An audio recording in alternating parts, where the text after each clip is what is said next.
Halo teman-teman, hari ini kita kembali belajar di rumah untuk menghindari penyebaran COVID-19.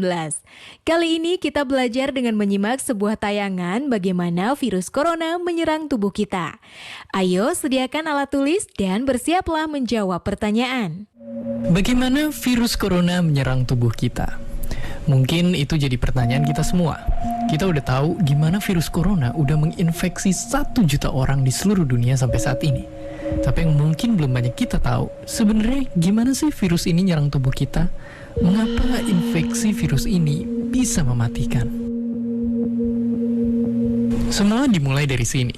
Ketika virus corona masuk ke tubuh kita lewat percikan batuk atau bersin orang yang positif, baik secara langsung atau waktu kita nyentuh benda yang udah terkena percikannya dan gak cuci tangan setelahnya. Kalau udah gitu, si virus masuk lewat saluran pernapasan dan bergerak terus menuju sasaran utamanya, paru-paru. Disinilah virus yang punya 3 bagian utama ini mulai bekerja. Pertama-tama, paku protein corona ini akan nempel di paru-paru dan organ-organ lain yang selnya kaya akan protein ini, protein ACE2.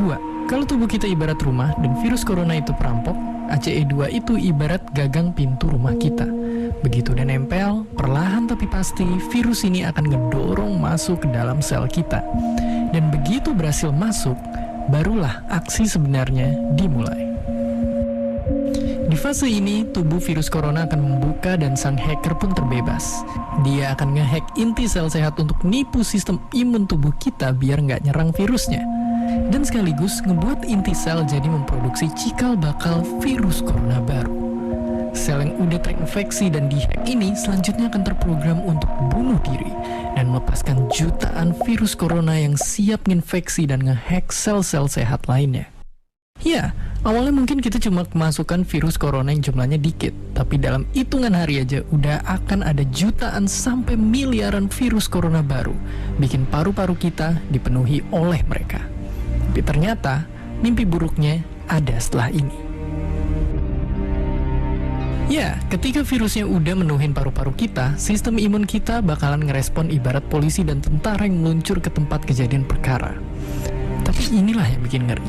Di sini, virus corona jadi penipu ulung yang bisa ngakalin sistem imun kita. Mereka bikin sistem imun nyerang membabi buta, termasuk nyerang sel-sel sehat kita. Mereka jadi nggak tahu mana kawan, mana lawan, dan perlahan-lahan jadi senjata makan tuan. Buat sebagian besar kasus, kejadian ini emang nggak berlangsung lama. Karena kalau sistem imun kita kuat, mereka pun akan bisa menang dari segala taktik virus corona. Tapi terkadang tubuh kita sedang lemah, dan kalau udah gitu efeknya bisa parah. Kita bisa kena radang paru-paru akibat sel sehat di sini yang udah nggak bisa nahan bakteri pneumonia. Malahan buat kasus yang kritis, bakteri ini nggak berhenti di sana. Mereka bisa masuk ke aliran darah dan akhirnya nyerang seluruh tubuh.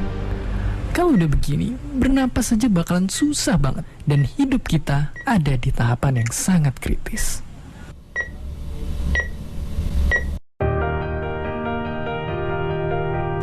Ya, mungkin dengan fakta-fakta barusan bikin kita takut dan khawatir. Tapi ingat, kita pun punya cara buat memperkuat daya tahan tubuh kita. Makan makanan bergizi. Ya, bukan lagi sekedar 4 sehat 5 sempurna, tapi ikutilah pedoman gizi seimbang yang bisa ningkatin imun tubuh kita. Virus corona bisa parah kalau kita emang sakit. Tapi kalau tubuh kita sehat, kita punya harapan untuk bertahan. Dan seperti biasa, terima kasih. Sekarang teman-teman sudah paham ya tentang bagaimana virus corona bisa menyerang tubuh kita? Nah, kita latihan menjawab soal berikut ini ya. Bagaimanakah cara kalian meningkatkan imun tubuh agar tetap sehat dan terbebas dari virus corona?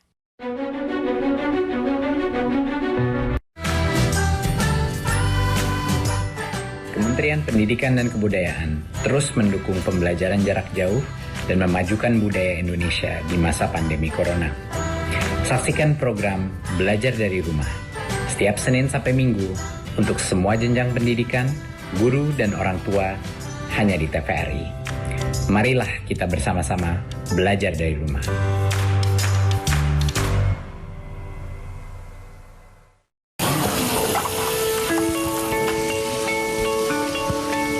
Perilaku hidup bersih dan sehat merupakan cara paling efektif untuk mencegah penularan virus corona. 1. Mari mencuci tangan menggunakan sabun selama 60 detik dengan air mengalir. 2. Tingkatkan daya tahan tubuh dengan istirahat cukup dan rajin berolahraga. 3. Konsumsi makanan bergizi seimbang yang dimasak sempurna dan minum air putih 8 gelas per hari. 4. Gunakanlah masker atau tutup mulut dengan lengan jika batuk atau bersin. 5. Jika ada gejala seperti demam dan sesak napas, segera kunjungi pelayanan kesehatan terdekat. Jadi, tetap tenang dan selalu waspada. Mari kita maksimalkan upaya pencegahan virus corona dengan menerapkan perilaku hidup bersih dan sehat.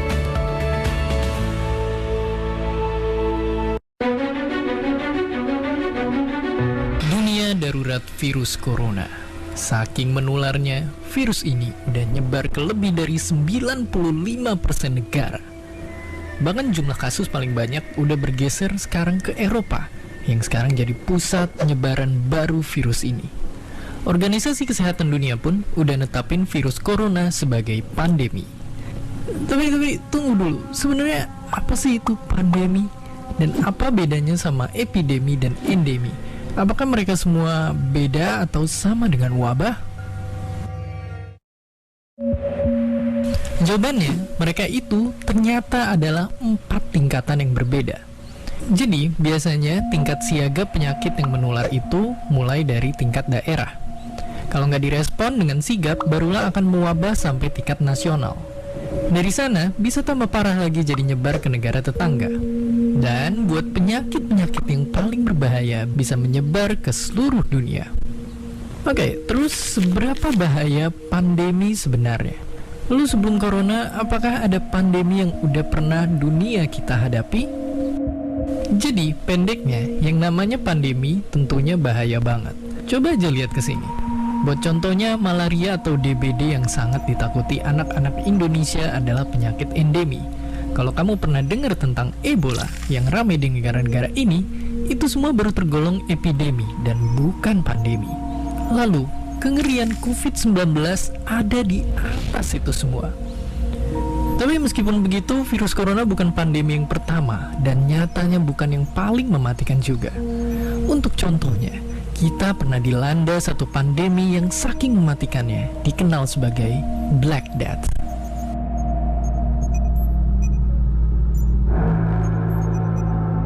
Jadi ceritanya dulu di abad 14, selama bertahun-tahun umat manusia diserang oleh penyakit yang menyebar dari kutu dan tikus. Korban-korban yang berjatuhan tubuhnya berwarna hitam akibat infeksi bakteri.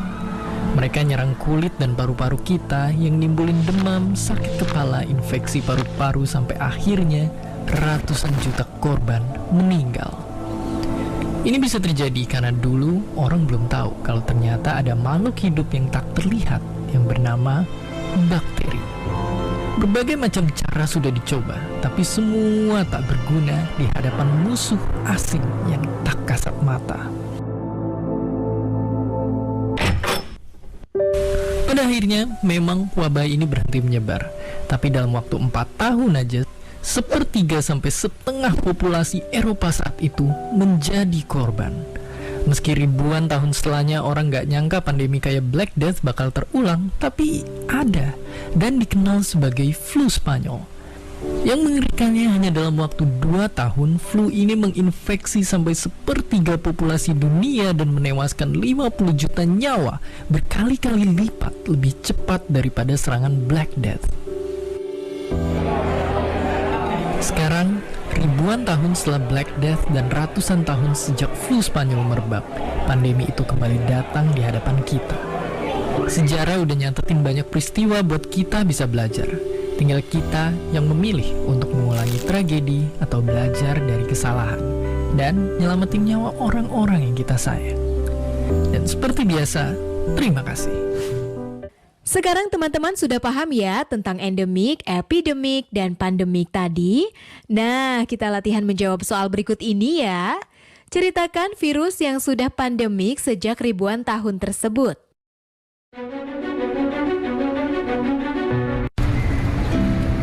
Corona. jangan ganggu aku. Ayo, ayo cuci tangan, usai bermain di luar. Ayo makan makanan sehat, serta buah-buahan. Ayo jaga kebersihan, cuci perkakasmu. Jangan lupa berolahraga, agar badan tetap bugar. Berikan salammu dari jauh untuk teman tersayang. Berikan doa terbaik untukmu, teman-teman di rumah.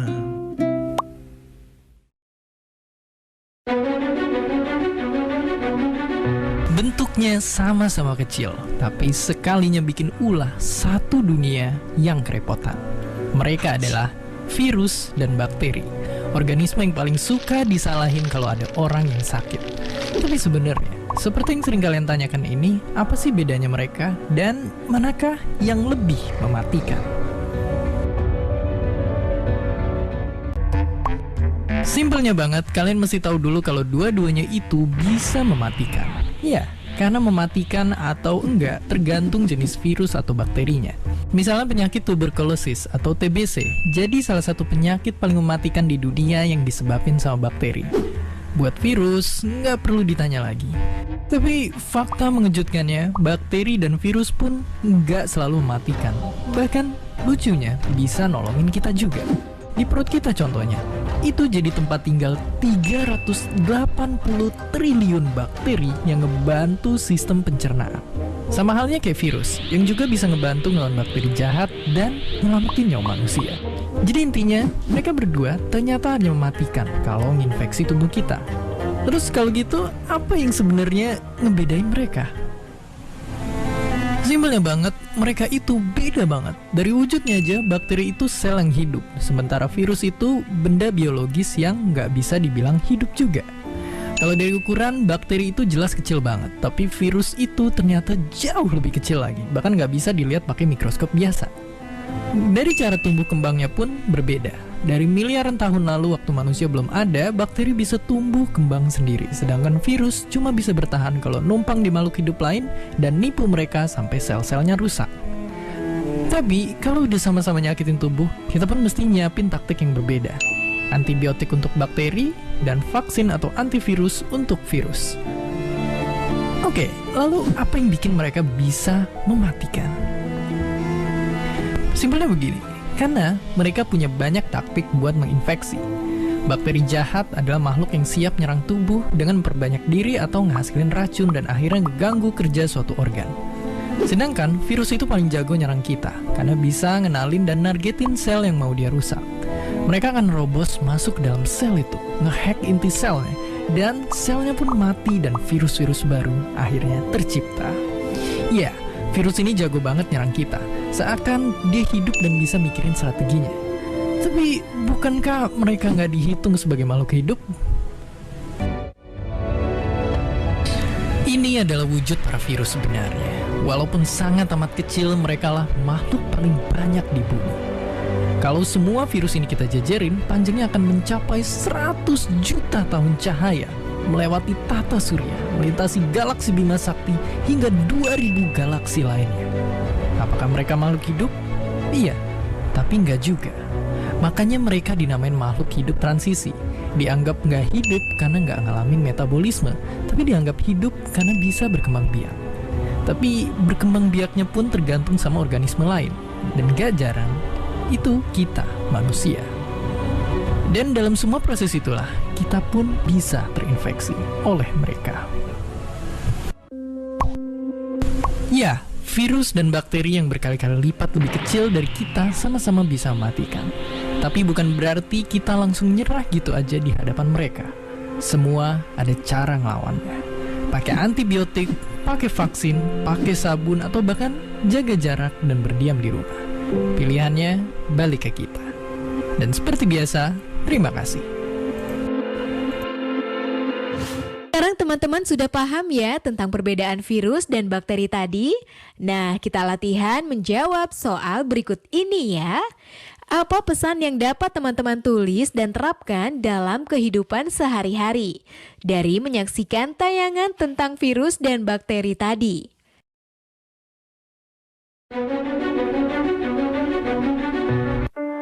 Tak ada yang lebih membanggakan dari menjawab keraguan dengan keberhasilan. Aku kan mau jadi pengusaha ikan. Karena kutemukan jurusan dan pelatihan yang kuperlukan.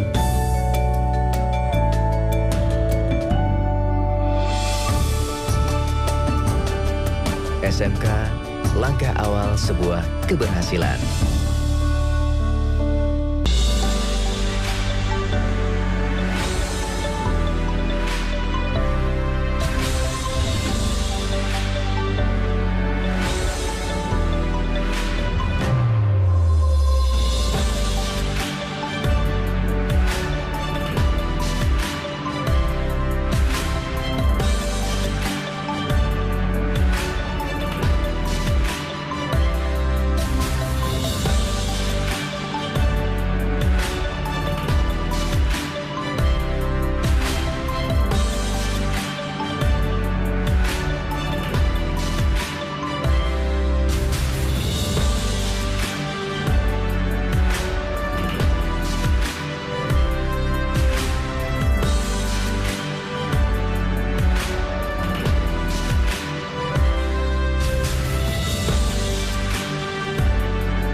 Menari adalah nafasku, bagian dariku, bahasaku, bahasa yang begitu indah.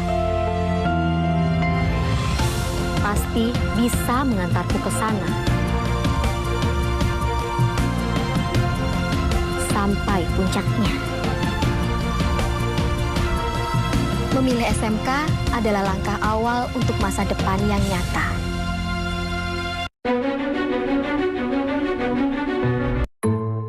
Kalau kita ingat masa kecil, hidup rasanya enak banget. Setiap sore kita bisa main sama teman-teman di lapangan yang luas, ngejar layangan berlarian tanpa beban. Tapi kalau nggak hati-hati, kita bisa jatuh dan terluka. Dan kalau lu main parah, mau nggak mau kita pun harus ke dokter untuk bisa diobatin. Dan kalau kita lihat, klinik itu isinya nggak cuma anak kecil ngeluka aja. Kakek-kakek yang udah tua juga kalau sakit harus pergi ke sana.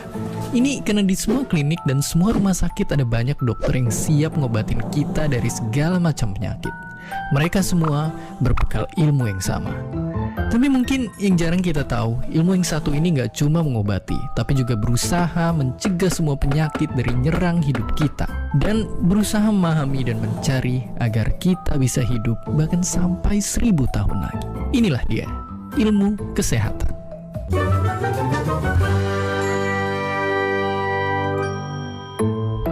Untuk paham soal ilmu ini, bayangin sekarang kita lagi ada di bengkel.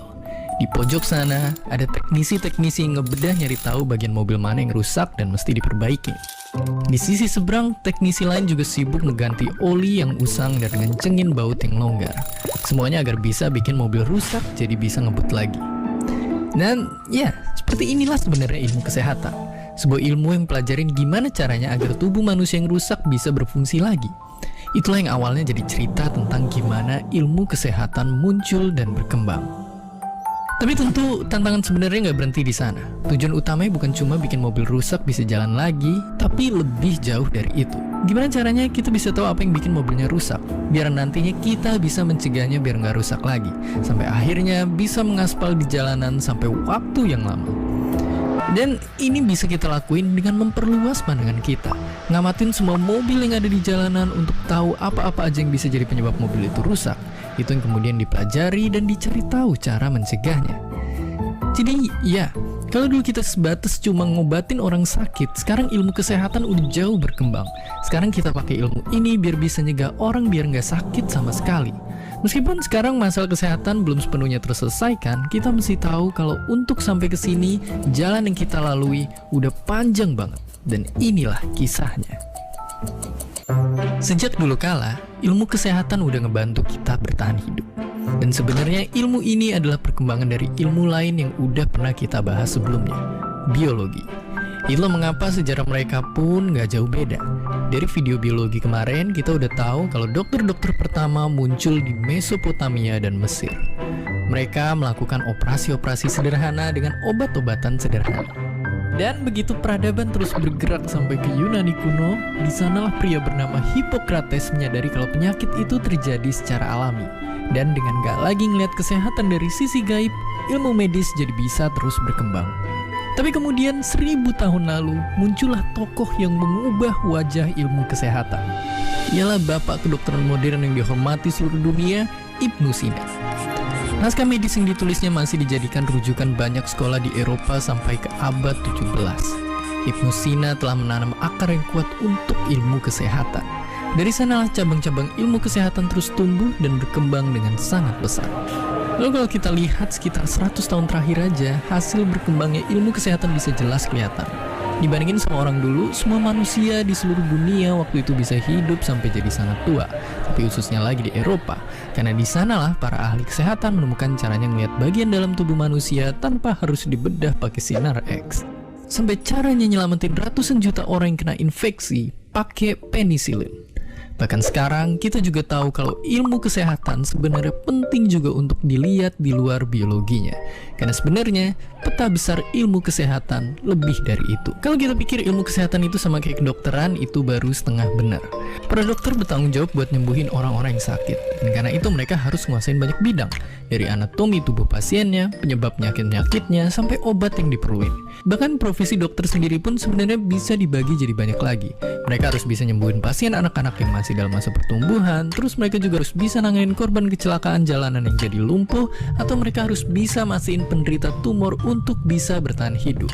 Dari penyakit terdalam sampai keluar, sosok seorang dokter sebegitu pentingnya untuk mastiin semua orang bisa selamat dan sehat.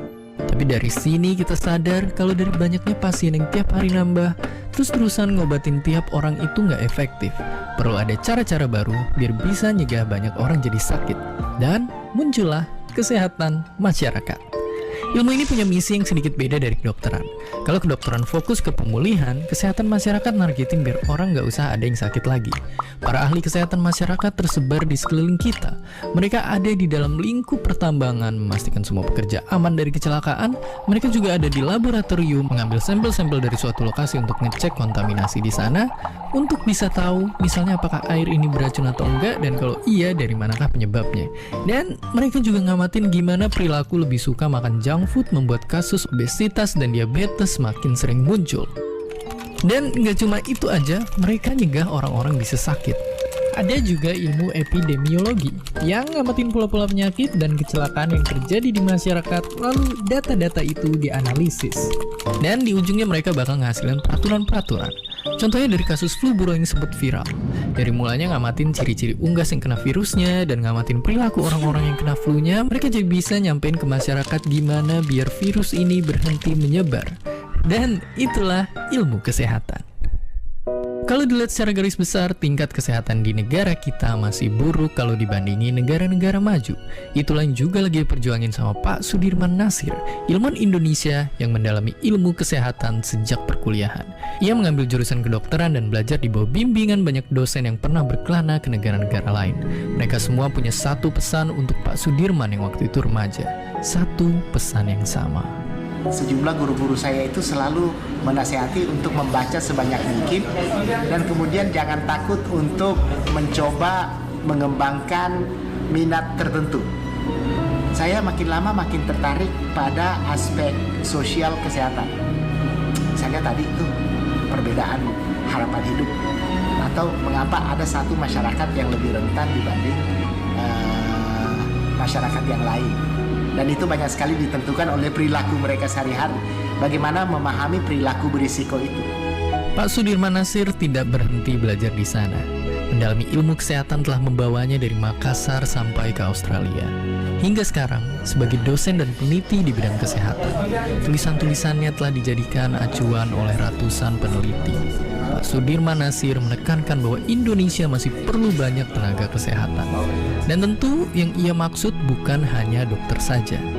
Mungkin kalau kita masih menganggap ilmu kesehatan itu hanya kedokteran, itu salah satu mitos. Kesehatan itu terlalu luas. Kedokteran hanya salah satu unsurnya saja. Dan ilmu kesehatan itu luas, hampir semua bidang ilmu pengetahuan, cabang-cabang ilmu pengetahuan, mata pelajaran bisa masuk dalam ilmu kesehatan. Makanya mungkin mitos bahwa kalau mau masuk fakultas kedokteran belajar biologi dan kimia aja, itu salah satu mitos yang menyesatkan. Seakan-akan ilmu kedokteran atau ilmu kesehatan itu hanya dibangun oleh dua bidang pelajaran ini. Saya sudah katakan tadi, ternyata ilmu kesehatan itu juga terkait dengan gaya hidup. Untuk memahami gaya hidup itu kita butuh ilmu-ilmu seperti psikologi, kita butuh ilmu-ilmu seperti sosiologi, kita butuh ilmu seperti antropologi. Sekarang kita jadi tahu kalau luka anak kecil yang jatuh ketika berlari ataupun penyakit kakek-kakek yang udah tua sebenarnya mungkin bisa dicegah. Dan untuk ngelakuinnya kita mesti mendalamin ilmu kesehatan dari berbagai macam kacamata. Karena seperti kata Pak Sudirman Nasir tadi, ilmu-ilmu sosial juga bantu nyempurnain kesehatan masyarakat. Ini juga jadi pegangan buat kita dalam belajar di sekolah. Jangan sampai ketika kita lagi belajar sesuatu, kita terlalu milih-milih mana bidang kita suka dan mana yang kita benci. Karena mungkin bidang-bidang itu pun akan sama pentingnya untuk dikuasai. Dan pada akhirnya, cita-cita ilmu kesehatan itu cuma satu. Gimana caranya kita nggak menderita karena sakit, dan bahkan gimana caranya biar bisa hidup selama mungkin. Karena dengan begitu, kualitas hidup kita pun akan meningkat dan kemajuan peradaban pun akan terus bergerak. Sekarang teman-teman sudah paham ya tentang kisah Pak Sudirman tadi? Nah, kita latihan menjawab soal berikut ini ya. Mengapa Pak Sudirman mengatakan bahwa pernyataan ilmu kesehatan hanyalah kedokteran? Dan jika mau masuk fakultas kedokteran, belajar biologi dan kimia saja hanyalah mitos? Oh iya, jangan lupa untuk tetap belajar di rumah ya, dan jaga kesehatan dengan rajin mencuci tangan serta makan makanan yang bergizi.